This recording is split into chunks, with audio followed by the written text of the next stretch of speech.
Welcome to the Popcorn Talk Network, for the online broadcast network that features movie discussion, news, and interviews. Press 1. Popcorn Talk. We talk movies.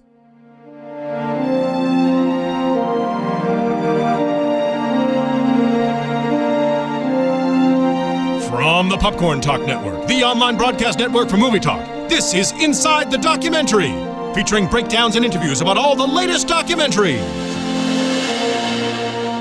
Hey guys, welcome to Inside the Documentary, live and new again this week, this Sunday. I'm Bobby DeMuro. That is Isaiah Castaneda. We are streaming live on YouTube. You can follow us on youtube.com/Popcorn Talk Network. Also always on popcorntalknetwork.com if you want to tweet us at The Popcorn Talk. And like I said, we're streaming live, so if you guys have comments in the YouTube chat as you're watching this, go forth, do it. If you haven't already, subscribe to The Popcorn Talk on YouTube and iTunes, and we'd love to hear your comments. We had some great discussions the last couple weeks on some documentaries. We've got an interesting one for you guys this week. Real quick before we jump in, we're running a survey on podcast1.com. I know you comment, you tweet, you talk to us all the time. If you haven't already, if you want to review us there, you can go to podcast1.com right now. Review us, review Popcorn Talk, review other shows that we do, whatever. We want to hear from you guys, hear what you think, and we value your feedback, so we want it. So go there, podcast1.com. Now, let's jump into it. Guys, we are talking Love Me today. Documentary came out a couple months ago. It is about mail order brides. Isaiah, I've got 150 questions for you. Before we get into it, we're going to run the trailer for you guys. If you haven't seen it, watch the trailer, then hit pause and go watch the documentary. This is the trailer to Love Me. I don't meet a lot of folks for relationship purposes. I've always heard about mail order brides. I just didn't want to be alone anymore. I typed into Google something about Russian brides. A foreign affair came up. Started getting some letters from some women in Ukraine. I didn't even know what Ukraine was. I just want to be happy, and it doesn't matter where I'm going to find it. The women there are just gorgeous. This is the one from the website where she looks like Angelina Jolie. How can you go wrong there? I spent a lot of money in correspondence, and I thought, you know, you've just got to go over there and meet these women.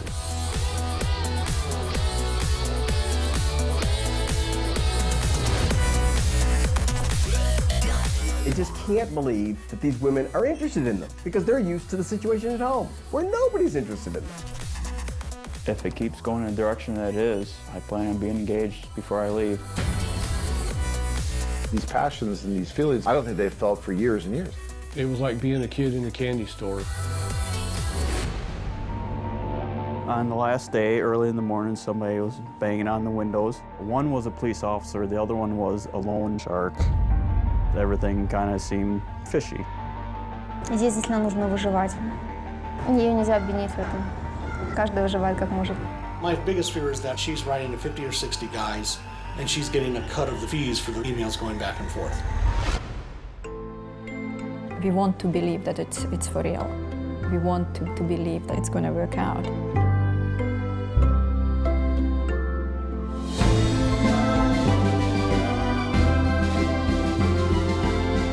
They're all adults, we're introducing, and whatever happens, happens.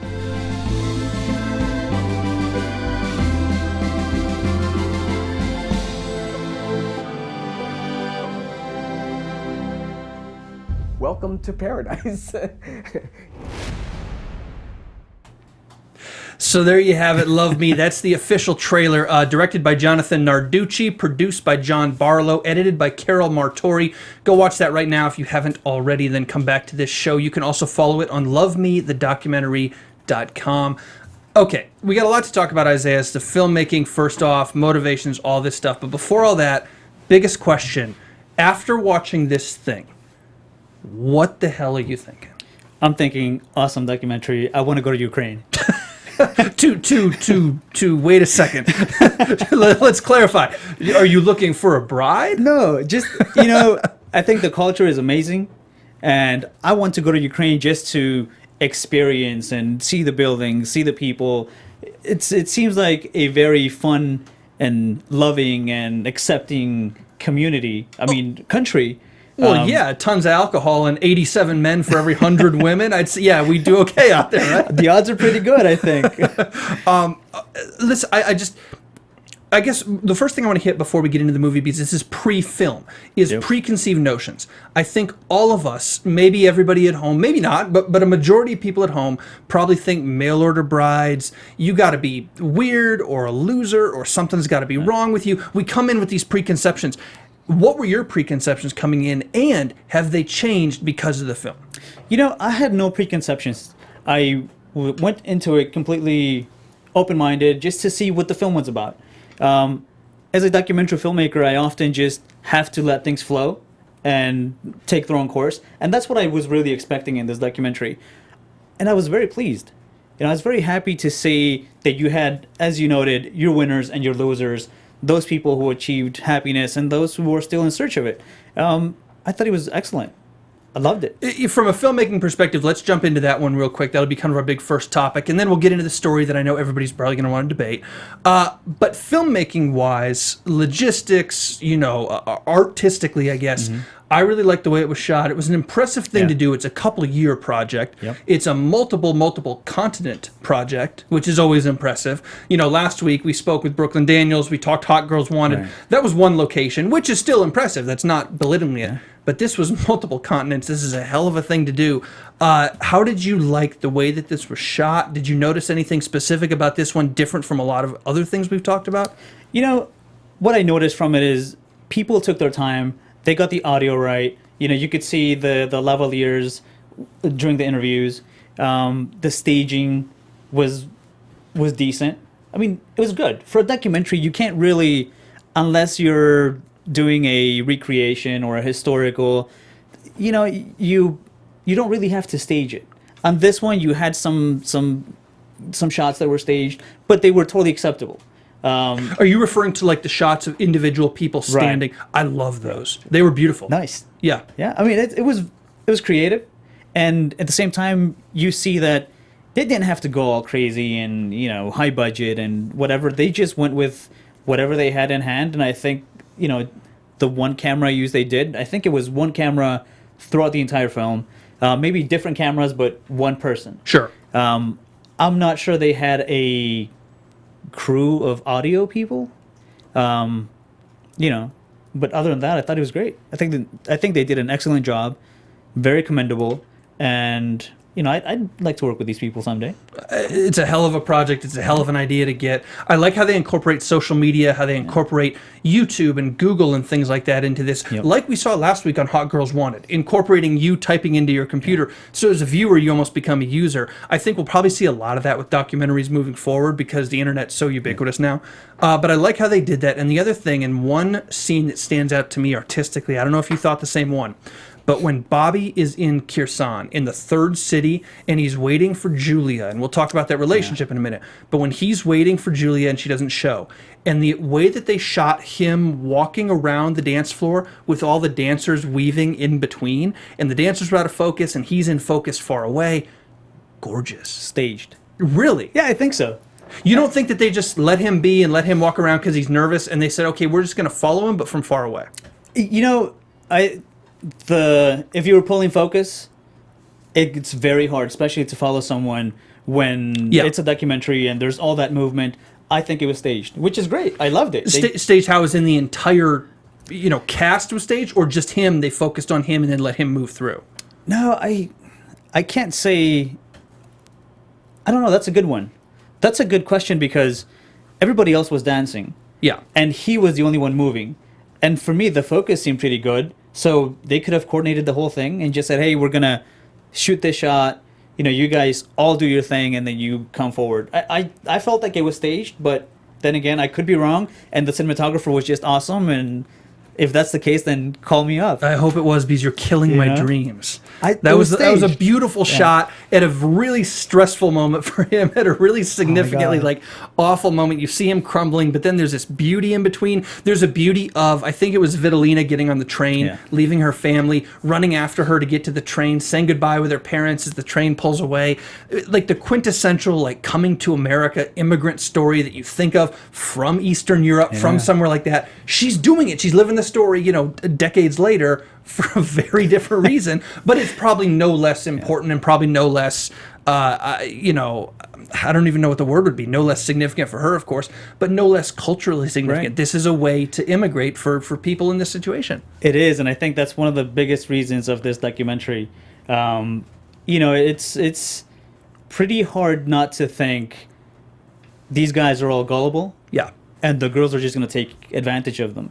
And, to be quite frank, for the most part, when you're watching the documentary, you're thinking, this is BS. How can these guys not see what's happening, what's going on? The agency's in on it. And those questions come up and, they're addressed in a certain safe way. But whatever the case may be, I think it's a great job. One question for you about filming choices. Now that you've killed my dreams with this whole stage scene with Bobby walking around, they follow 5 guys from a foreign affair: Ron, Eric, Travis. Where are we? Bobby and Rob. Yep. Then the 6th guy, Michael. He is the loner on his own. Elena's models, Australia. His story turned out to be really interesting. Maybe arguably the most interesting one because of the way it ended. But was it superfluous to have him in the show? Should they have just gone for a foreign affair and just gone for that snapshot? Or did you need his story too? We needed his story. Because you see how you have men from all walks of life. Obviously, he was well off. And not American. One who's not American. Not American. Yeah. I think the only one who was not American. Yeah. And I think we really needed it. How they got him to agree to be on camera, I have no idea. That's a question that I really would like answered. So maybe we could follow up with the filmmakers later on and find out. But we needed it. We needed it because we needed to see someone from a different country, non-American, and see what they were going through. And, to be able to relate as a man. I think as men, we have a lot of similar feelings, I guess you could say. And culture-wise, I think it really helped. You can understand this guy from a perspective, although I'll keep my personal thoughts about the guy as private as possible. But I thought it was great. We needed it, and we got it. Especially the way it ends. That's kind of the most interesting part to me. Let's jump into these guys now. Basically, we picked 3 winners and 3 losers. Rob, Eric, and Ron, we said, are winners. We'll explain why in a minute. Michael, Bobby, and Travis are losers. Let's start with Michael then, because I want to hear let your thoughts out. I want to hear your perspective on him. Michael, the Australian with Svetlana, they get married in Indonesia. So many red flags for this guy. Some of these guys are realistic. Some of these guys are desperate. Michael falls on the worst kind of desperate. Bobby was desperate. But Bobby kind of knows a little bit, I think, that he is desperate, as unrealistic as he is. Michael does not. I think Michael was a bit delusional. Completely. I mean...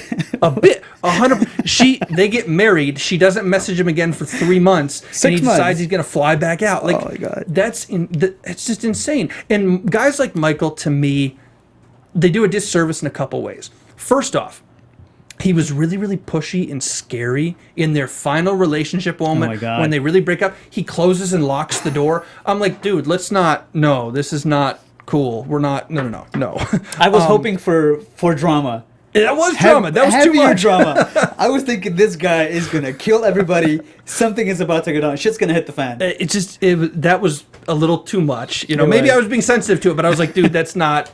You're here. Never mind. But number 2 is, we need his story, like you said, and I learned at the end we needed his story. During the film, I was kind of like, he seems superfluous, but by the end of it, I realized we need his story because we need to show a guy who is so unrealistic and gives this the stereotypical bad name. Michael and Bobby both do that. They both give it the stereotypical bad name, mail order bride, this is dumb, it's guys like this. Those 2 are the stereotypes, and then the other ones are more nuanced away from the stereotypes. Which is one of the biggest reasons why I can't knock this kind of service. If this is your thing, if you've been disappointed in love and whatnot, the options are open. It's the possibilities are endless. You can go anywhere, and if it's eharmony.com or Tinder or whatever you're into, the options for you to be happy, whatever happiness may be to you, are there. And the fact that these people are providing a service and making this available for you or for anybody to find a bride or a mate, I think it's amazing. I think they're doing a great job making money. It's a business model. It's a great business model. Oh my God, I think it's fantastic. And we're seeing guys with disposable income. We're seeing guys who are stable with careers. Yeah. We're seeing guys who are older. There are no, I mean, they're at least in this documentary, there were no guys our age. It's guys in their late 30s, early 40s, early 50s. And it's interesting to me to see that these men, it's funny, all of them are white. And it's funny to talk about white guys and feel bad because it's like, well, that's a tough group to pity sometimes. But seriously, there is an intimacy issue here with these guys, whether that's true across the board or with a significant part of that demographic, or just these 6. There's an intimacy issue here with these guys, and you can't help but feel bad for them and say, however you're going to do it, eHarmony, a foreign affair, whatever it is, man, I hope you're happy. That's the bottom line. Very true, and I'm glad that you picked up on that they were all white. I didn't see a single African American person or a Hispanic or Latino or Asian. And it could depend the country that they travel to. True. Certainly, maybe in Ukraine, if you're African American or Hispanic, maybe you're not received as well by women in Ukraine because of their culture. I mean, who knows? I'm speculating, but who knows? No, you're right. And the thing is that we don't really know. Yeah. And to be honest, like, most of these women, they all seem very accepting. It didn't seem to me like color really mattered. Or look, or weight, or body type. Yeah, absolutely. I was surprised. I was floored when I saw, how beautiful a lot of these women are. And, the guys are not the best looking, but they're still making love connections. Yeah. It's incredible. Case in point, Bobby. Yeah. What a cringeworthy, oh my God, a federal government human resource employee because of course, who plays video games all day at home with a cat because of course. Like, he checked off every stereotype box for me, but you can't help but pity him. And I hate to say that. Pity's not the word. It should be empathy, but it was pity. It was sympathy. I was just, oh, dude, you're... And then at the killer scene for me, and I know it was the same for you, and I know it was the same for everybody at home, is after Julia ends it, after Julia turns out to maybe be a scam, he goes, I got this new girl, Vika, and she's hotter. She looks even better.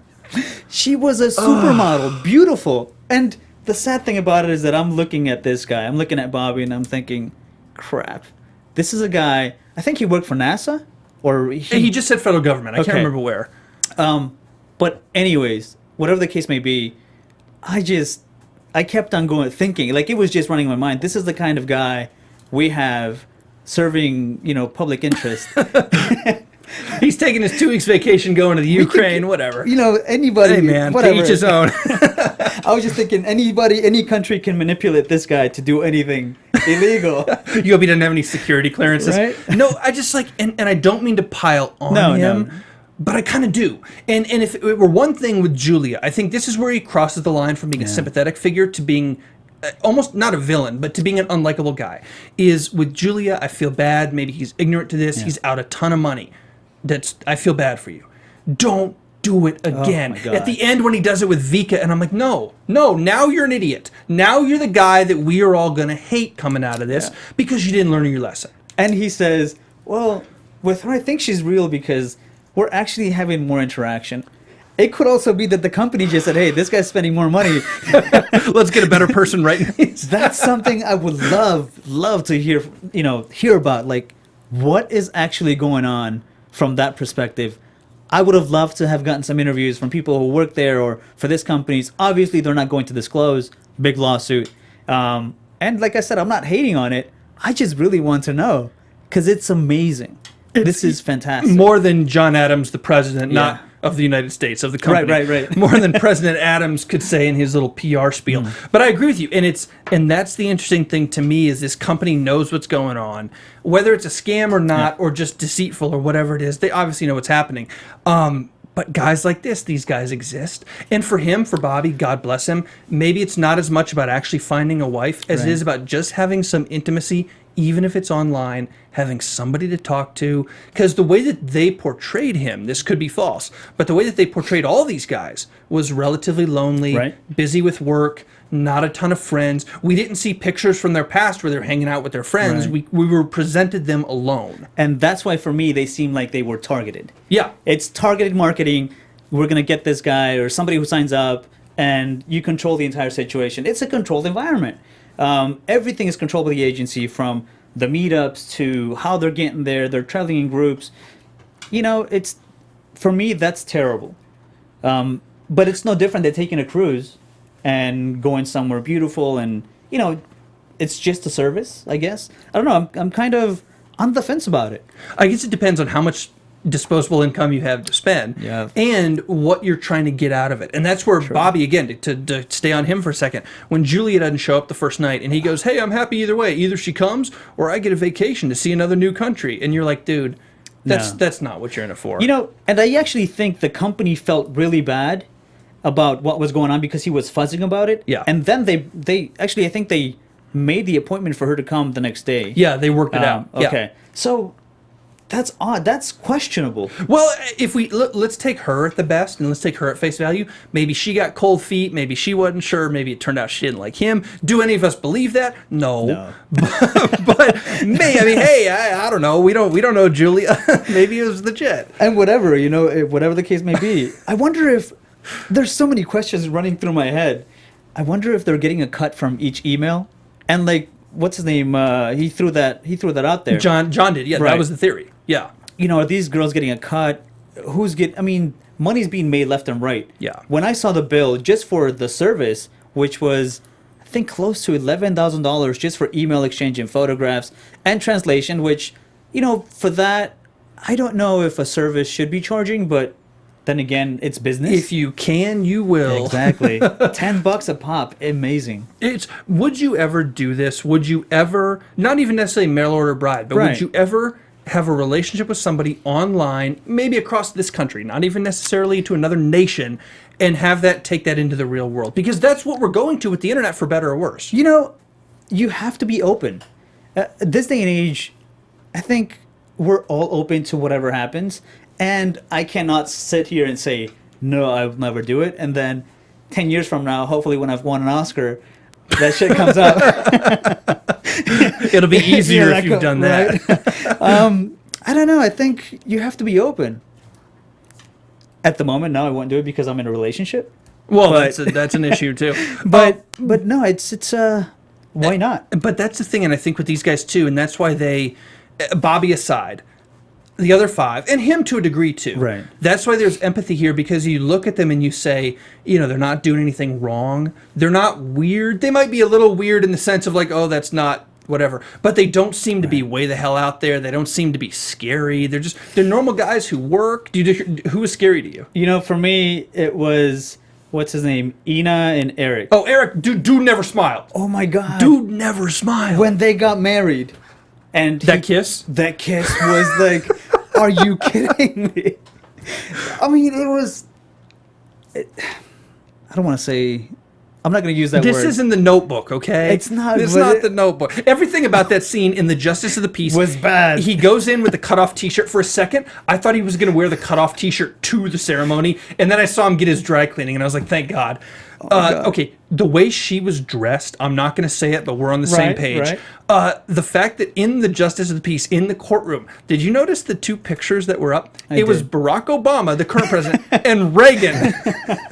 Because it's Texas, because of course. Now, maybe Reagan's the guy who swore in this justice, so maybe that makes sense. Or maybe you just have to have a picture of Reagan. Who knows? But it was so American. We should watch that documentary on Reagan, though.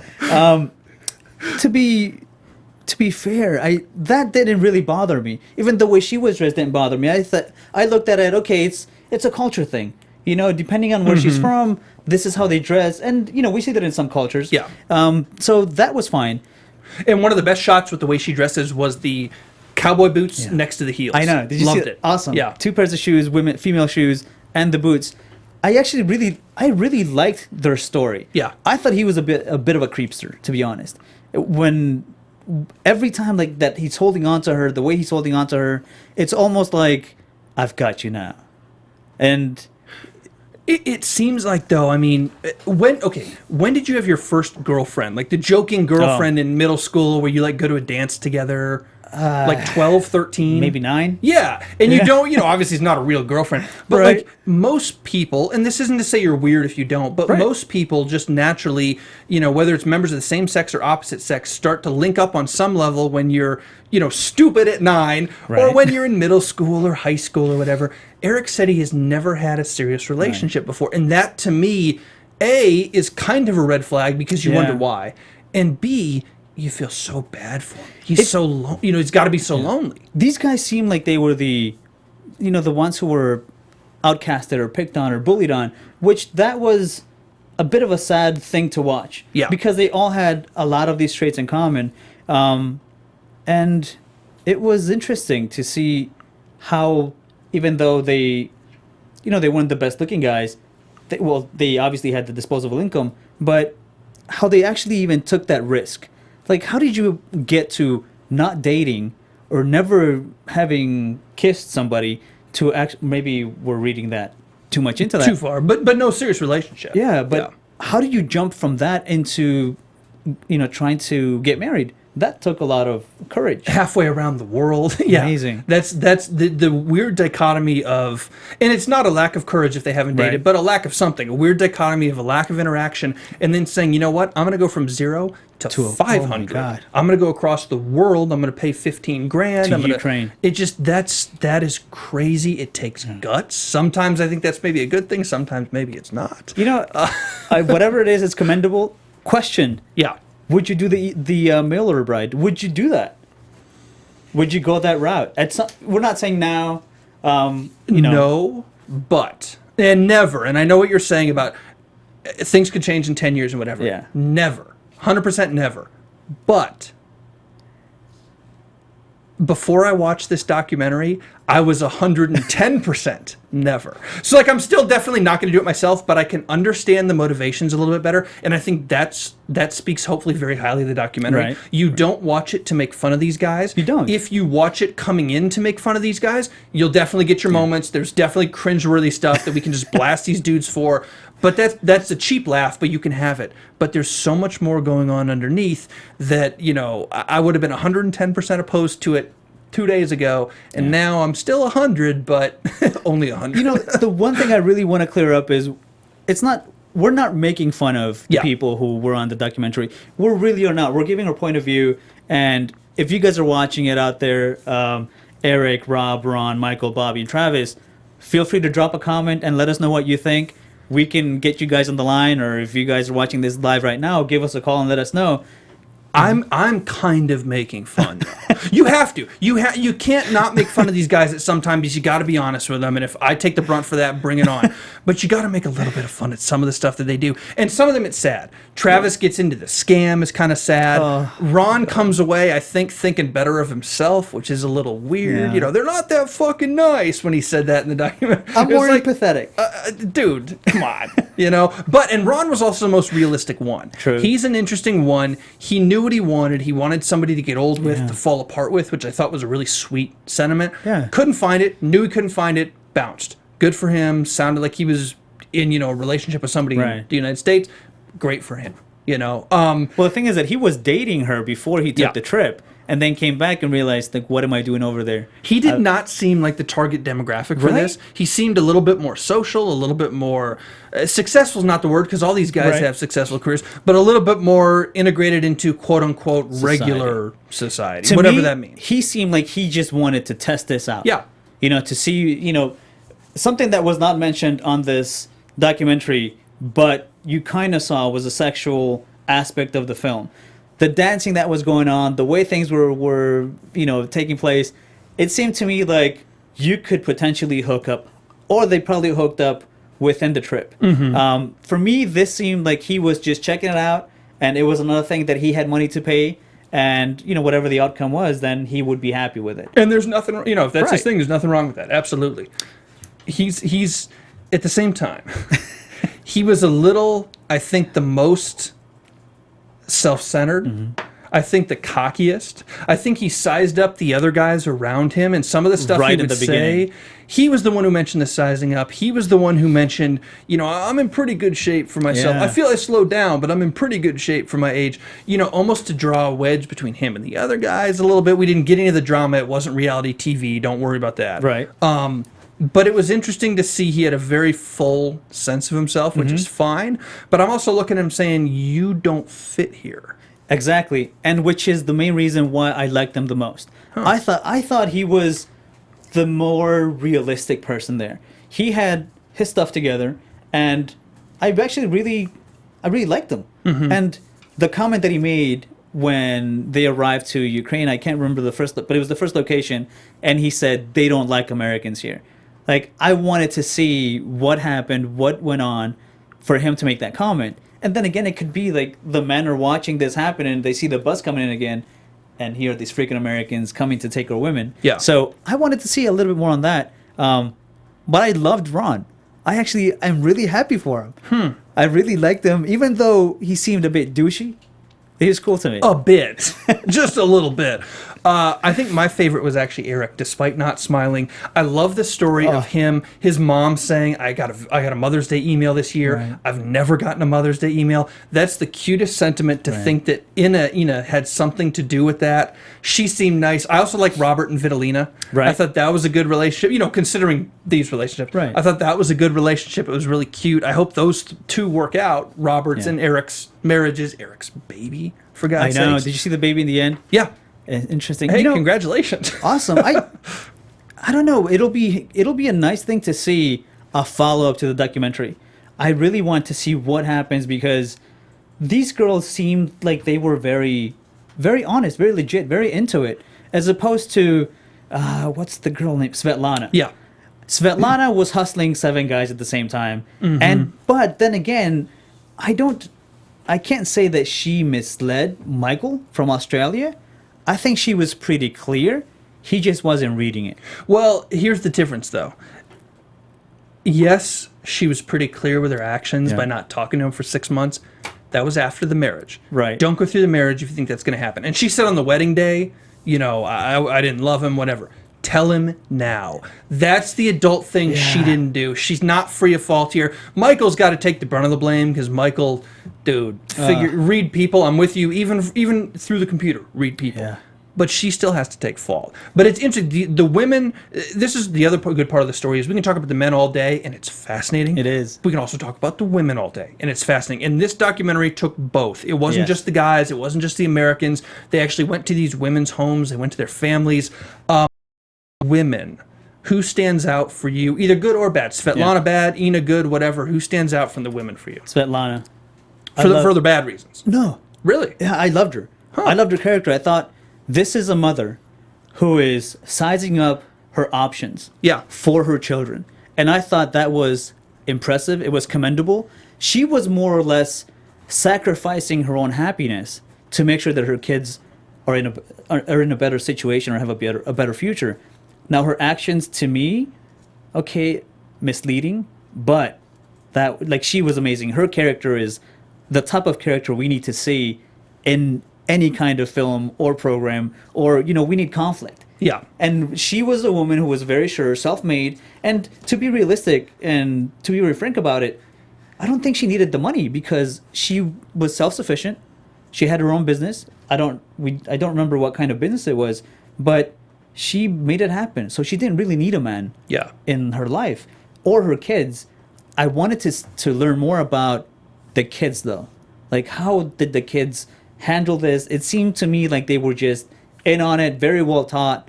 Like they were all getting gifts, you know, maybe some money, but I loved her the most. That's the thing, and that's a curious point you bring up, is the kids, because this is, I don't know if this is common in Ukraine or just a thing that happens occasionally, but it's such a noteworthy thing. We think about it. But like, are you know, single mothers and kids, are all these kids in on it? Are they trained? Do they understand how to deal with these Americans? That's an interesting relationship. And maybe here we'd be like, this is crazy, these kids. But maybe over there it's like, hey, it's part of what mom's doing. Gotta do what you gotta do. That's interesting. You know, I have a few friends from Ukraine, and the culture for me just seems very accepting, very warm, very loving, partying all the time. And, you know, they take care of their own. That's something that's very interesting. I've never seen that before. I think this could very much be a 1 in a million or 1 in 1,000. But whatever the case may be, I think it was great. The fact that this mother was out there doing whatever it took to make sure that her kid's future was stable or would be secure, for me, was impressive. And we don't really see that in a lot of occasions. And to be fair to people like Vitalina and Ina, right, they were doing the same thing with kids that hadn't yet been born, right? Yeah. They were thinking, I want to go to the best place to have a consistent husband, to have a good family. That was Ina's whole thing. That's why Ina was my favorite. Right. Not just because she was tall. Tall people are great. Beautiful. Yeah, she was beautiful. But Ina was my favorite. Her family was my favorite. They were the most realistic. They were the most kind of forthright and open and American. And so were Vitalina's. American, maybe that's the wrong word, but what I think of as American in the sense of like they were very wholesome, realistic, and sort of, patriotic for Ukraine. Right. Sort of all a Ukrainian family that I envision, very wholesome and normal. And it was like, wait a second. We have two normal things happening here. We have Eric or Robert, who are outwardly pretty normal. There are weirdness, but they're pretty normal. And then we have Vitalina and Ina, who are pretty normal. So you mean a normal person's going to get with a normal person? Crazy thing they're doing to get together. But it's really on paper, normal people, normal jobs, normal families. The mom and dad, Ina's mom and dad were talking about, well, we're really going to miss her. We want to talk to her on the phone. It wasn't like they were weird or selling her off or nothing like that. They seem to be more concerned because I can't remember the statistics, but I believe it was from 18 to 20 something. Yeah. Women in the Ukraine tend to get married younger and whatnot. She was in her 30s. Ina was 30. Yeah. Okay, 30. And Vitalina was 29. Okay. So they had already reached or maybe surpassed an age where, marriage would potentially not happen. Yeah. So they seem to be happy and accepting for the fact that she found somebody and she would have a family and be taken care of. That I found very interesting, and I really liked it. The fact that these parents are just basically wanting the best for their kids is something that is very commendable to me. I really enjoyed it, actually. Their relationship was pretty nice. Yeah. And I thought it was interesting that both sets of those parents wanted to meet the future husband, just like you would in any other country you'd imagine, in any other stereotypical situation.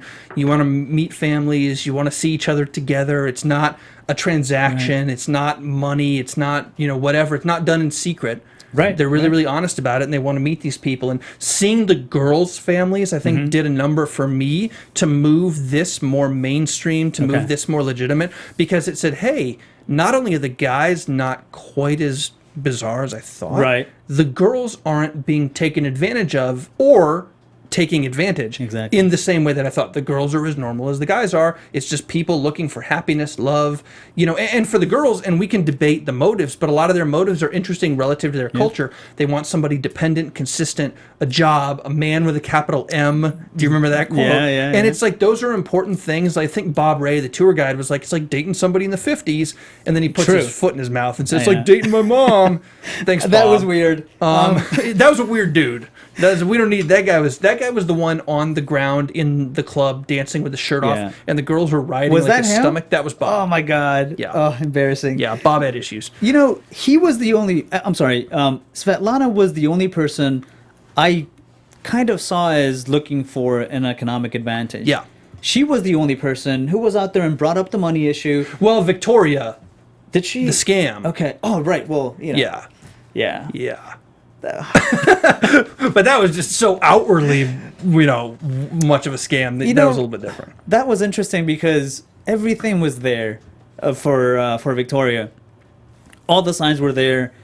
Even what's his name? Travis. He felt uncomfortable and noted. I think just naturally you feel when something is wrong. Yeah. Your senses tell you something is not right. Get out. He was like, oh, it's the third day and something doesn't feel right, but I'm going to hang out for the next 7 days or 5 days. When you feel something, you just got to get up and run. Just do it. I've done it before. And not specifically in this situation, but when something doesn't feel right, you have to listen to your instincts and just take it and run. But with him, I think he was maybe too deep into it, invested a lot of money already, and he just wanted a good outcome, and he just ended up getting hustled. And the hustle was a lot better than it could have been. It could have, right? But that's the thing too, is these guys, and desperate is the word, and I don't mean that as a pejorative, but desperate is the word. Travis, specifically in Wisconsin, no women in his town. You know, he works like a dog. I mean, we see him leaving the house at 5 a.m, which is ridiculous. You know, that's a crazy schedule to try to have a social life with people. Hey, I lived in Wisconsin. I grew up in Wisconsin a part of my life, and I can tell you that was pretty accurate. I remember waking up at 5 a.m, and, you know, first thing you do is go tend the farm. You know, go clean the barns. Only 3 single women in his hometown, and they were all divorced. That was amazing. That was interesting. See, he just doesn't have a lot of options. Right. Yeah, divorce or not. And so when you're that deep into it, when you spend, you know, between messages and traveling and stuff, $20,000, $25,000, $30,000. Oh, my God. It's a ton of money, at least to me. I don't know about you. I love 30 grand. Hey, just take that money and go to the Caribbean. Just have fun. But that's the thing. And you know, these guys look and say, well, I can essentially buy happiness. If I can do it, I can do it. And 2 out of 6 did. But guys like Travis, when you get in so deep and you say, you know what, something doesn't feel right, how can I run? If I run, I'm out 30 grand. And then it turns out it gets confirmed. He says, okay, something's wrong. But even with him, did you notice he gets scammed? He gives a couple $100 up. He goes home. And then the addendum at the end, 6 months later, was like, yeah, Victoria, we're not engaged yet. We're still talking. But she just keeps asking for money. It's like, dude, what else? Cut it off. Yeah, no, cut it off. Take a loss. At that point, take a loss, because if you don't, you're going to keep getting bled out if you keep saying yes to her. She's never going to be like, okay, I'm done asking for money. I'm ready for love now. It's not going to happen. One question that I really had is are they having sex? That was the question that I really wanted to answer, because it seemed to me like they were not. I didn't think they were either. So, interesting. I didn't think they were, only because I think, at least in most cases, the guys are so inexperienced. Not necessarily with sex. I mean, I know we got that kind of feeling, but the guys are so inexperienced just with interaction, with female interaction, and it's such a weird situation. I think that's a hell of a barrier to cross, especially when you factor in the cultural barrier and the language. So I got the impression that these guys, especially because they spent so much money and they're here for such serious things, none of them was like, hey, I'm going to have fun, meet a ton of hot chicks. You know, all of them were like, I'm trying to find happiness. I want to mate. I don't think they started having sex until, in Eric and Robert's case, it became apparent for them, this is the girl. And then maybe it happened quickly, but like, this is the girl, you know, Vitalina, Ina, this is the girl. I'm there. The reason I brought that question up is because, personally, I think that if you've not had sex, it's easier for you to let go and detach. And I thought, you know, that was one of my biggest questions is, okay, are they having sex? Has he had sex already, or what's happening? Why is he so attached? You know what I mean? Do you understand what I'm asking? To who? To Travis? Yeah, to Travis. So, well, they could have too, and she could have, maybe if she was scamming him, felt that was a way to keep him around. Right. You know, there's always that. I don't know. We don't know her motivations. Oh, my God. Travis's was an interesting one. Who is the biggest? I hate to use this word, but if we're doing winners and losers, you say Ron is the biggest winner. Who's your biggest loser? Of the 3, probably you lost. Michael, Bobby, Travis. Michael. Really, the Australian? Oh my God, he seems like he's gonna be milked out for his money, whatever he has, because he needs that love, or maybe he just needs somebody to be there, just company. You can buy company, escort services, I'm sure, you know. But I don't know. For me, it's him. You know, he's at that age. I don't remember exactly what age, but I believe it was 70s. And he had 2 wives die. Right. Yeah. So. It's sad. Sad because, you know, this guy is right now probably sending an email, getting charged $10 an email. He's being taken advantage of. And he will creep out again. And the girl will probably say no. Well, to me, that's why Bobby's the biggest loser. Is that right? Yeah, for the same reason. Because he's getting taken advantage of again. There's Vika. He has the new... It's almost like carrying around a baseball card. You know, do you have pictures? He's like, oh, yeah, let me show you. This is Julia. She looks like Angelina Jolie. And then 3 weeks, 6 months later, I guess, he turns around and he's like, oh, this is Vika. She's different. It's like, no, she's not. No. Damn it, Bob. You know, you're giving my namesake a terrible reputation. I know. And I keep thinking of you when you said Bobby. You know, with him... Video games, cats, man, whatever. That's cool. I'm cool with that. That's cool. Not this. But two-time loser. I'm sorry. But do you think he has hope, though? I think No. there's hope. No? No, there's absolutely no hope. There's no hope at all. There's nothing for him. It's not going to work out. I 100% guarantee it doesn't work out. And the one girl he makes a mistake with to get married and bring over here on a green card is going to come over for the green card, take advantage of him, and do that play. That is also a stereotype of mail-order brides that we didn't see in this film. Right. No, he has no hope whatsoever. I hate to say it. If he's doing this, if he could just be honest with himself, I think he's doing this for the companionship and the intimacy. Even from far away, you can still create a level of intimacy, not anywhere near, but something through message. You can create some kind of relationship. True. And I think if he's doing it for that, which I think he is, he should be honest about it, and hopefully he is, at least to himself, because if you're willing to pay the money, you can probably find it that way. True. But that's something that I think you can find here in the U.S., even if it's via online or... But in the U.S., there's more of a pressure to meet. True. You're maybe a couple hours away. Even if the person's in Texas, you're a 3-hour plane ride away. Here you go through customs, you take 3 flights, you go to, Ukraine's a big deal. But so he I think had for that him, need. He wanted to meet this person. So that's why I'm saying I think the possibilities are there for him. Maybe if he lowers his standards a bit more. 100%. I think right now his standards are 150. If he goes on to 15, I mean, there's someone out there for you. I can guarantee you that. Yeah, and it's not just physical standards, although he led with that. He led with Angelina Jolie. He led with how attractive these girls are. So if he leads with it, we got to ding him for it. Which is why I think he failed. Yeah. That was his main interest. His main thing were looks. Yeah. And that was the reason why it didn't work out. Because all you have to do is look at the woman, and even if, let's say they're there to scam him, in the end, they have to make the decision on, okay, he's got money, can I really live with this guy, or let him touch me, or whatever it is, looking the way he looks or being the way he is, I think I would even bail. Yeah. I'd be like, screw 100%. this, I'm out. This is where Ron, as much as I like Eric and Robert's story because they found love or whatever, real or not, this is where Ron was right. And this is my love tip. They gave love tips at the end. What is love? How do you create love? Whatever. Right. Here's my love tip. Aside from all the, romantic stuff and the shared interests and the communication, you got to be at the same place in life. And even though Ina and Eric are different ages, they wanted the same thing, the consistency, the dependability. Eric, it seemed, was a rock of consistency. Yeah. Ina wanted consistent. Consistency. Boom, that's a match. Bobby may be consistent, successful, hardworking, all these things. The girls he's looking for are the younger, they're hotter, they're, whether it's party girls or not, I don't know if it's that, but it's girls who have so much more energy. It's like, dude, they're not at the same station in life to want to come home and play video games, to want to do whatever it is you want to do, what we're shown that you do, whether that's in a true interpretation or not. They're not going to want to do what you are shown to do on this film.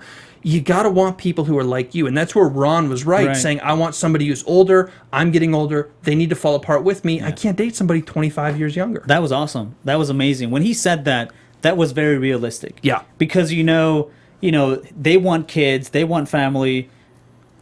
Bobby I think he just wanted more of a sexual object, which is great. You can pay for whatever you want. But, sad for him, sad situation. I think maybe he needs to give up on the cats and go out a little bit more. Just don't give up the cat. You can keep the cats around. Too many video games. And that's the thing too. And I think Bobby exemplifies it. Is this danger of, yes, this is just like eHarmony in a way. Yes, this is the future. Stuff like this will keep happening. It's not going to go away. It just won't. And it'll become less of a stigma attached to it, I think. Just like porn, like we were talking about last week. I think there'll be less of a stigma attached to this. But Bobby is the danger. When you objectify or maybe fetishize a person online, it's a picture. You're talking to a picture, which he talks about. You're not talking to a human. When you get finally, after months or years, in contact with the human, it's totally different. Interesting. It is totally different. And if you have fetishized the picture, the image, the ideal in your head, not that the human won't live up to it, because he thought Julia was beautiful. It's that he will expect of the human what he has been expecting of the picture, and that's not a fair thing to put on any human. It doesn't matter if it's actually Angelina Jolie, Right. and it doesn't matter if she's actually into marrying him in some alternate universe. At some point, what he has put on the image in his own head will clash with the reality, and there's going to be a problem there. That's the unrealistic part of this. If we're getting down to it, it's not even the expectations. It's that clash of online life versus real life, and where does he draw that line, especially after months and months of talking online? Yeah, I think he's disconnected in that way. I don't think it'll ever happen. Hopefully it does. But changing topic a little bit more. Yeah. What I did is I went on the website and I checked out the website. And there's Latin America, Asia, China, all these different countries and continents. And it was very interesting the way the women are photographed. Very sexual. I have to say, hot, beautiful women everywhere. So, I don't know. Interesting to see how this business is being run. Hey man, they know their target audience. I love it. Keep on making money. It's all about making money. I wonder if there's a service for women with men. That would be interesting. I don't want to. Would you want to join? Is that what you're saying? You want to be one of the guys who's? I would like to see a documentary on that perspective. What happens if women are willing to pay for this kind of service? That would be very interesting to see. And does the dynamic change and all that kind of stuff? Yeah. Although I thought this one fairly, for the women they portrayed them pretty fairly, at least in terms of access. We saw about as much of them as we did of the guys, which was important. If we had just seen the guys, it would have been male-centric, which could be good or could be bad, but it would have been limiting. True. I wonder how they got all the girls to say yes to being on camera. Well, then again, it's the service. They're saying we're doing this for the service. Yeah. Interesting. I don't know. Any thoughts? I don't know, man. What's your final takeaway from this film as we get wrapping up? My final takeaway is, whatever it takes for you to be happy, do it. And you cannot. And even though we were talking about Bobby, one thing I really love about him is that no matter what is happening with him, he's going out there and taking that risk. Who knows? Maybe this guy does end up finding somebody and becomes happy, which is great. More power to you. I guess just go out there, take a chance. These guys are taking a chance no matter what they're doing, and that's awesome. Or maybe he's spying on our cell phones because he works for the government and we're screwed now. I agree with you on final thought. If it makes you happy, do it. It's not hurting anybody. If the girls are as consensual into it as you are, how do you hate on it? It's just like John Adams was saying, it's two consensual adults. We just put them together. Whatever happens, happens. It's crazy. It's insane, but it's not as crazy or insane as I thought it was like 2 days ago. So, okay, let me ask you this. One thing. Let's say you didn't have to pay for the service. Would you go? Isaiah comes and says, Bobby, you're an awesome friend. We're just going to go hang out. I'm taking care of everything. Don't worry about it. You're not paying for anything. Would you still go? No, because I think the stigma is still too great. Okay. I really think the stigma is still... I don't doubt you can love somebody and have a connection, and I think some of this... I think Eric and Ina are for real. Right. I think the stigma is still too great. I'm not going to make fun of these people I might have before. Or make fun of it blanket. So those guys are losers because they're not. We saw a more nuanced thing, but I couldn't in good conscience go. Oh, interesting. Nope. Interesting. All right, so we want to hear from you guys at home. If you haven't been already, comment on YouTube. You can always subscribe and rate us on iTunes. And Twitter, you guys can comment there too. Isaiah, where can they find you on Twitter? You can find me at Castañeda_Isa on Twitter. And check out Fidelandia.com. It's our current documentary that is in post-production and it'll be coming out soon. About Cuba. Cuba. That'll be an interesting one, not about mail-order brides or anything like that. And you guys can follow me on Twitter at Bobby DeMiro. We want to hear from you guys all about this, mail-order brides. Yeah. Would you do it? What you think of it? Which guys were winners and losers? Kind of whatever. And what you thought of the film. We talked about the film up top, so whatever you think about there. Remember, you can follow the Popcorn Talk on Twitter at the Popcorn Talk, youtube.com/Popcorn Talk Network. Hit subscribe. And on popcorntalknetwork.com. That's it this week for the show. For Isaiah, I'm Bobby. We'll see you guys next Sunday with more Inside the Documentary. From producers Maria Menounos, Kevin Undergaro, Phil Svitek, and the entire Popcorn Talk Network, we would like to thank you for tuning in. For questions or comments, be sure to visit popcorntalk.com.